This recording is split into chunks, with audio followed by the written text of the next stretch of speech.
Welcome back, hunters! I'm the Survivalist, and we return to Monster Hunter Wilds. We're going to go on another Arch Tempered Rey Dau hunt, but we are going to switch to try the Heavy Bowgun out this time with it. And we're going to be taking along, the Precipice Malmium, which is Jin Dahad's Heavy Bowgun. I've got this slotted up with Guard Up and Ballistics Max, as well as the initial guard it has. So I'm hoping that'll help us out a fair bit when it comes to dealing with the big guy. We've got the same skills and armor set as last time, so I'm hoping we'll be able to put to use things like the Flare and the Burst again, and see how this fares. Now, I've talked about, like, the flow of how I feel like the Heavy Bowgun actually flows better than the Light. If you do just straight up use, like, steady shooting with the Light Bowgun, it has the same flow as the Heavy Bowgun, but it feels like you just ignore key parts of the weapon, which I didn't really like with the Light Bowgun in a way. But with us going with the Heavy Bowgun, it does kind of have that, yeah, we'll use that. No, I think it actually helps us for trying to get the tickets for, or the Gamma tickets for completing the event quest. Back to the Light and Heavy Bowgun. Because the Heavy one has more of a focus on, like, just direct shooting and doesn't feel like there's the chaser shot, or it doesn't have the charging of its focus strike, it feels like it flows a lot easier back and forth for whatever you might want to be wanting to do with it. But yeah, there is Jin Dahad's on our back. I still do wish I had a Jin Dahad Light Bowgun, but that's more so me just wanting a neat new cosmetic for a really cool monster. We'll head along and see what we can do going forward. I am actually surprised that Rey Dau doesn't have a Heavy Bowgun, given it has, like, almost like its own Wyvern fire with built charging up the big rail blast it uses, but On my way there. I guess things are just what they are.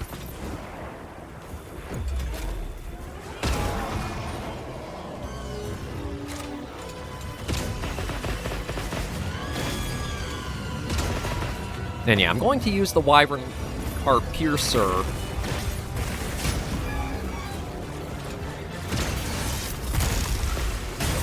Ooh. Okay, gotta be careful, because I guess I actually don't block the lightning strikes after those blasts. So that might be a bit of a problem if I'm trying to... Ow.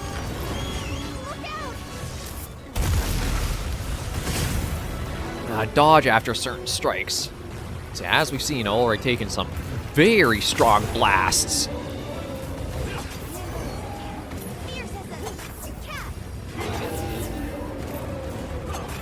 Got the mount off earlier than I had planned.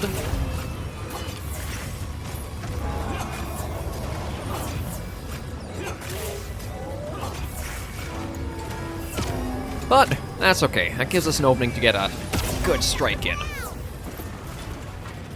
And I do wish the weapon wouldn't get put away on completing a mount. I don't know if maybe there's a setting I can change for that.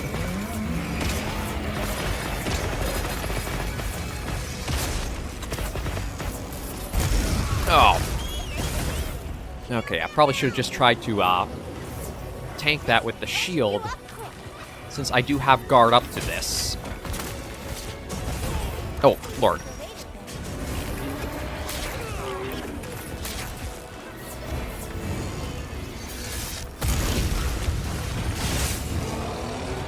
Yeah, this is definitely a lot more challenging with the Heavy Bowgun than the Light.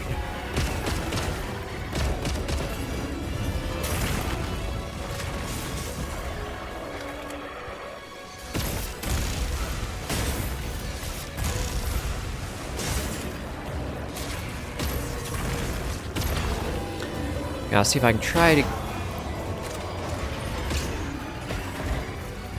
Yeah, the Wyvern Heart Piercer works good if I can get it to go along the tail and across the wings.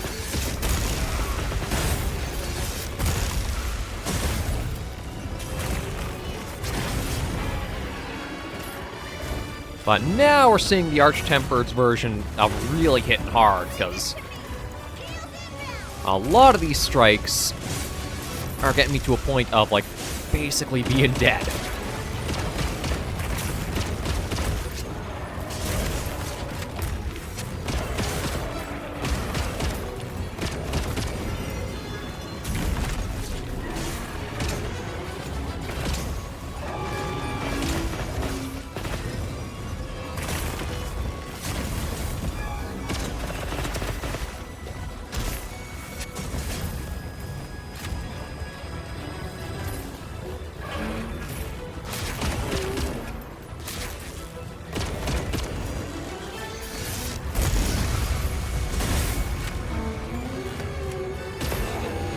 There we go.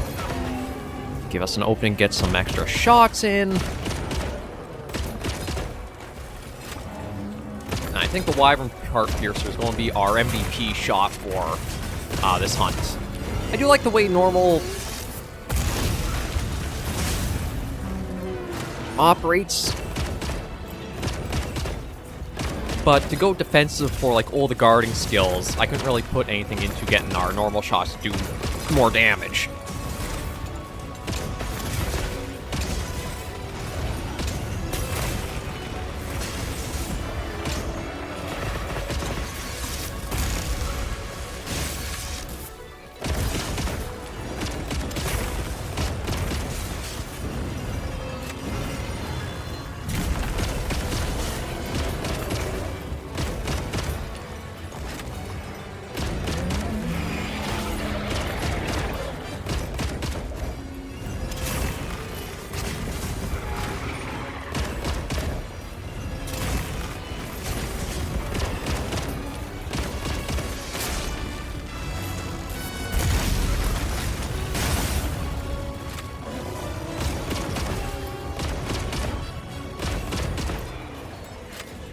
I think also from coming back from playing the Light Bowgun bit, I kind of forget to be trying to use the Heavy Bowgun with the guard it has.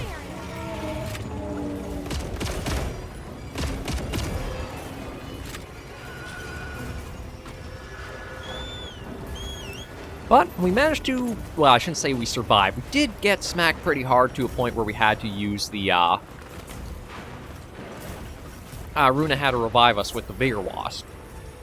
But after that little bit of initial roughness, we're still holding on through it. Just have to see if we can keep getting enough damage out before we make more mistakes.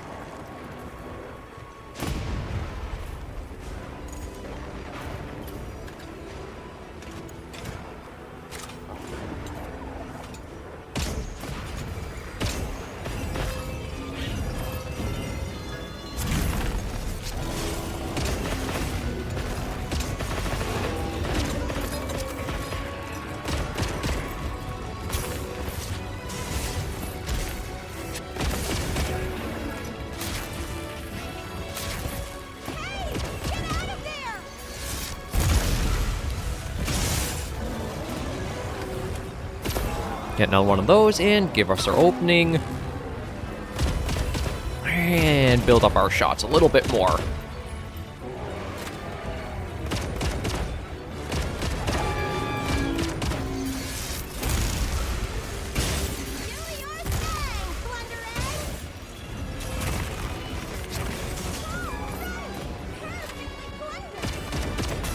Yeah, you can basically become basically a howitzer stuck in place.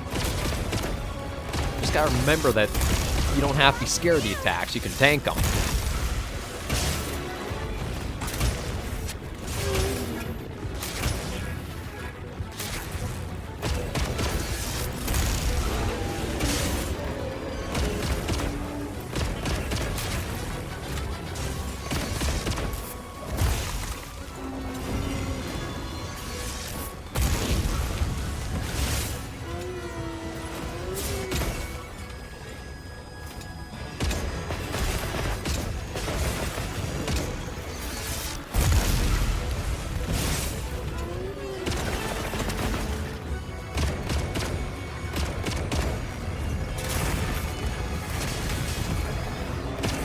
I am noticing it is hard to get wounds made.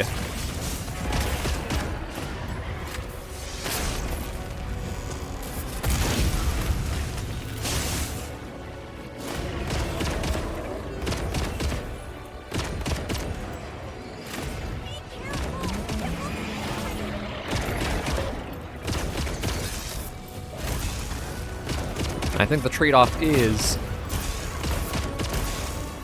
as much as we're doing safer for like our attacks and such, this is going to be a longer hunt, so we will have to be worrying about more attacks coming our way through it.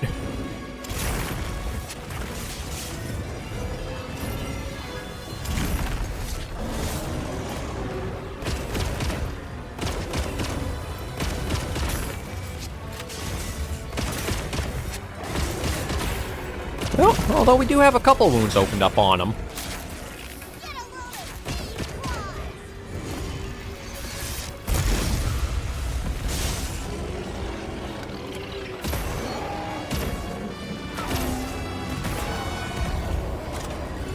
There we go. And let's get a few of these right down the front. Now, I know I also have the Wyvern Heart, or Wyvern Charge Ignition, or Wyvern Heart Counter, whatever it's called, the counter move. I think it's safe to say, with how dangerous it is, I don't want to test my timing with that, because that's going to be an instant. I'm going to get put down by it. So I'll just keep on its tail and see if we can do all right.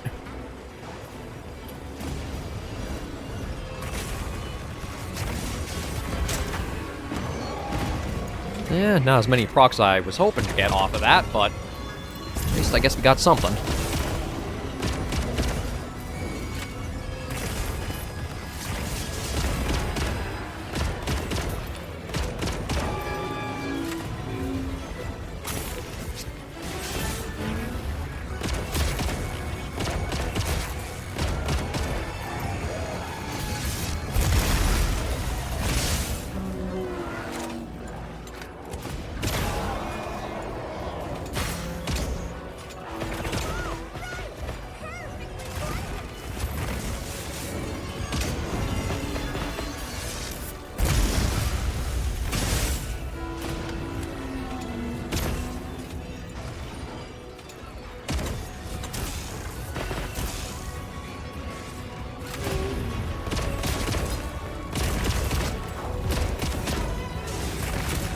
Now, I'll just keep steadily going along. That's how we managed to do them with the Light Bowgun.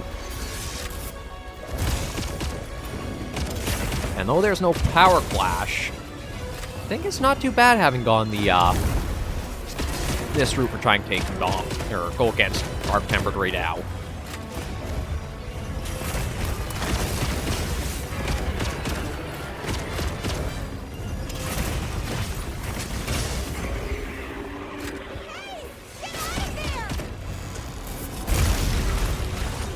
Ooh, that's a big spike of Fulgurite. Okay, wasn't in time.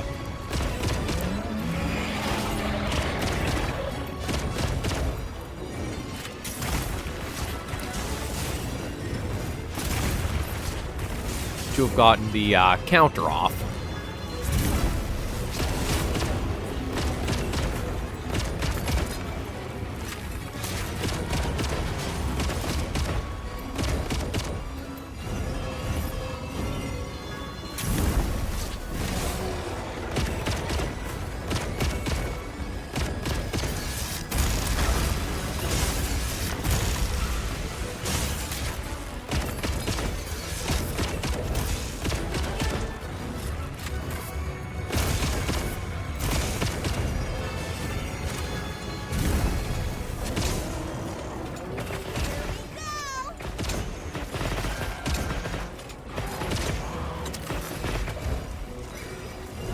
Yeah, I don't actually know which does more damage, the Wyvern Heart with the machine gun fire or the Wyvern Piercer.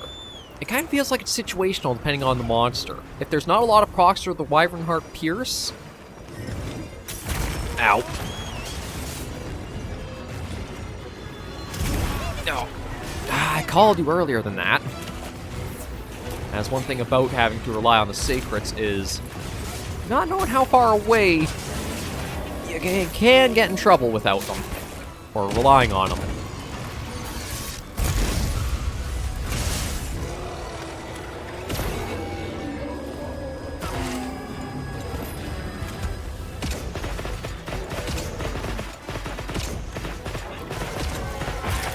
No, well, there's the horn broken.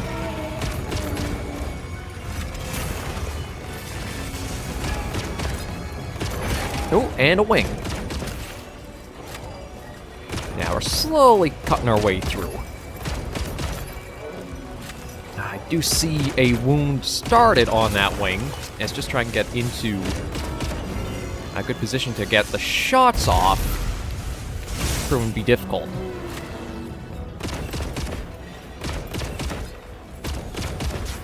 And you can see the white patch just kind of like in the middle to the back end of it there. For the bow guns and probably the bow too, you basically have to aim directly at the spot and have the hits register there for the wound to properly form.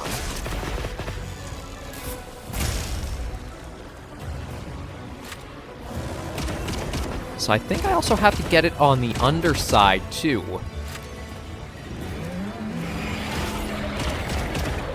Because I'm not seeing it formed, or forming on the top side.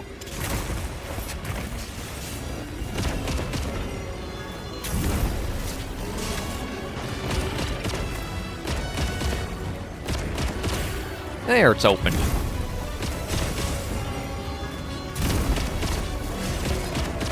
We've got more company. Look out! There we go, we'll get that in. Hopefully get Balahara to maybe be a little help. Or maybe not at all. It takes a little bit of heat off us for a moment. But we're not really in a good position to have been able to make good use of that opening.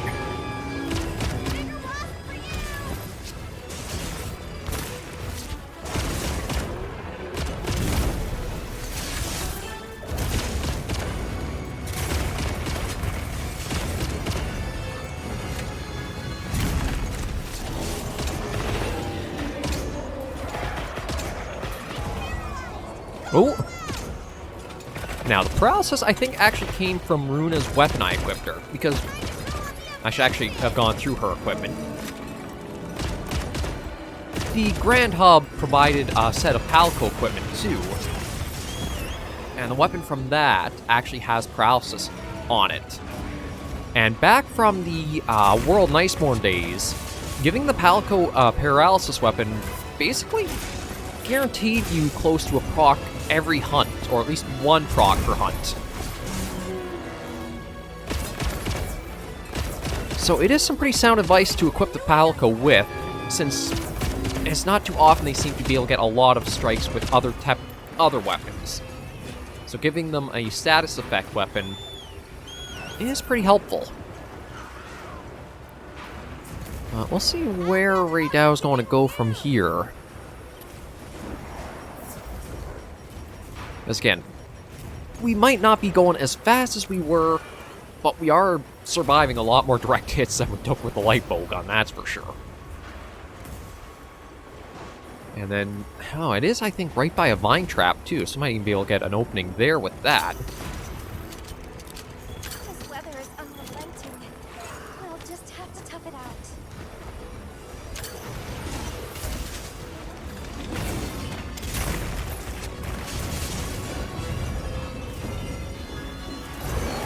There we go. That helps a bit. I'll be fine. I got it covered. Yeah, there's another wing break. Almost there. Yep, and supposedly that's Rey Dau into its last stages, too.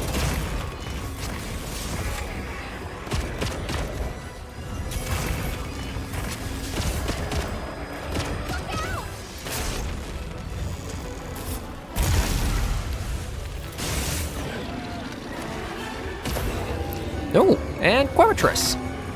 Although it doesn't seem like they're sticking around long, and I don't blame them, given this is probably the strongest version Rey Dau will see till Master Rank. It does kind of make me wonder if we might see, like, subspecies for the Apexes from Wilds in the expansion. Because, like, looking back at the series a lot, Nergigante got its subspecies, Lagiacrus got its subspecies. Who else has gotten subspecies as flagships? Glavenus actually has had one. Mizitsune had one. It might be a case of we will see, like, a subspecies for Rey Dau, Nuudra, Uthduna. I don't know about Jindahad, though. Because Jindaha is kind of almost like a siege fight of sorts, where it's like not quite the same as the others, just that are generally in their areas. I may be mistaken on that, but I am hoping we don't have an overload of we've already seen subspecies before, and we see some new ones cracked out for like the new introduced monsters. Kind of like how we got the trio of subspecies for Tobi Kadachi, Paolumu, and Puke Puke out. Again, I really should stop trying to do that, because that just gets me into trouble.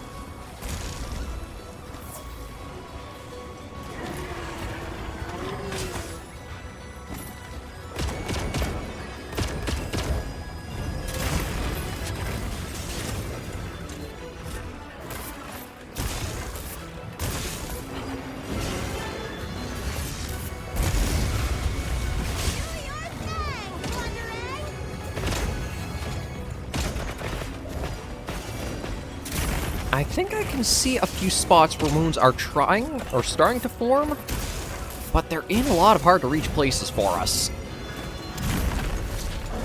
As it feels like the underside and on top of the back there's a white spot.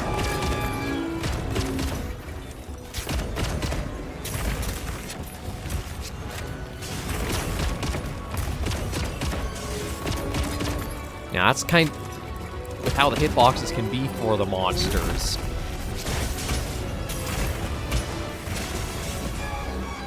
That's why I commented on I'd like to see a change for the focus strike for the Light Bowgun, so that way it actually has a piercing effect, so that way the shots just aren't intercepted on where you're actually trying to aim for.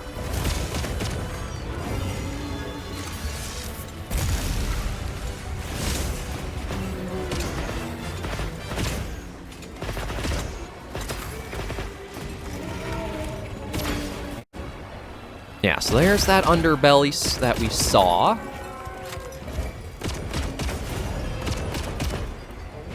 Okay, and he's getting away. So yeah, we'll follow up with that and see about putting him down just hopefully a moment here.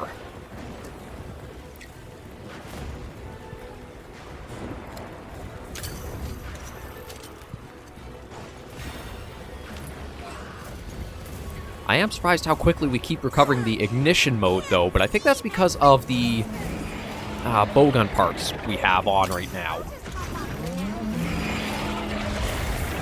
Yeah, I was not as close as I thought he was to this spot.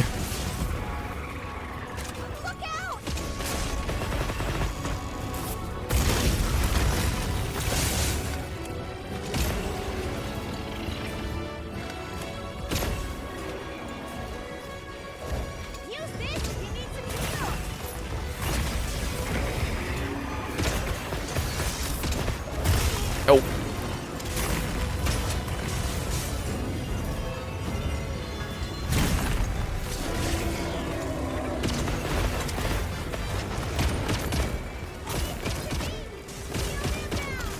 Thank you, Runa.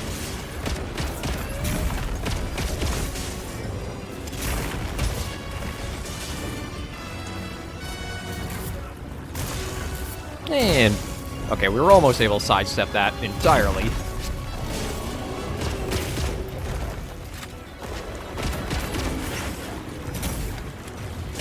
Oh! Actually, just putting the focus strike was able to do it.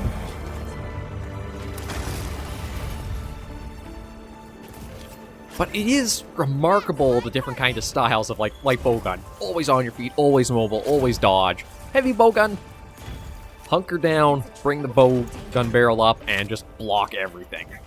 But yeah, there's the wound I was trying to hit back there. So every time I kept aiming for that, I think got intercepted by the head or the wings or somewhere else. It's probably if I was using Pierce Shot, I would have been able to get that procced as another one to go after, but spread. God, like even with the Heavy Bowgun, look at how far back you're flung. And this is just like level 1 of it too. It just has no good use in the game because of how bad it is. Like, you basically have to have a super slow monster that doesn't really have a lot of fast responsibility to make Spread have any viability.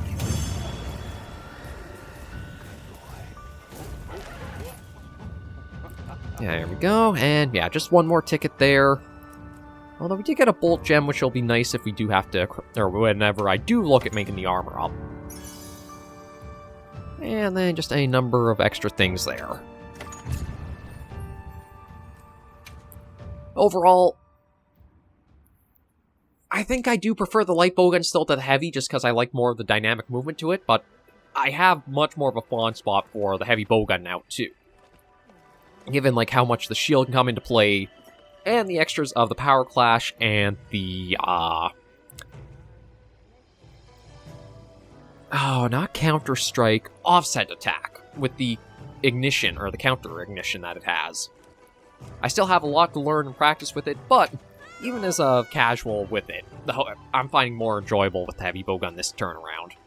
For now, though, we are going to end today's episode of Monster Hunter Wilds right here with that hunt, and probably round things out with a Zoshia hunt just to show it off there when I'm not getting knocked senseless by it. So thank you all very much for joining me on this episode of Monster Hunter Wilds. If you did like the video, be sure to give it a like, and if you have any comments, tips, or tricks, be sure in the comments right down below. Until I see you all next video episode, Hunters and Survivors, please remember, as always, to take care, stay alive, and happy hunting.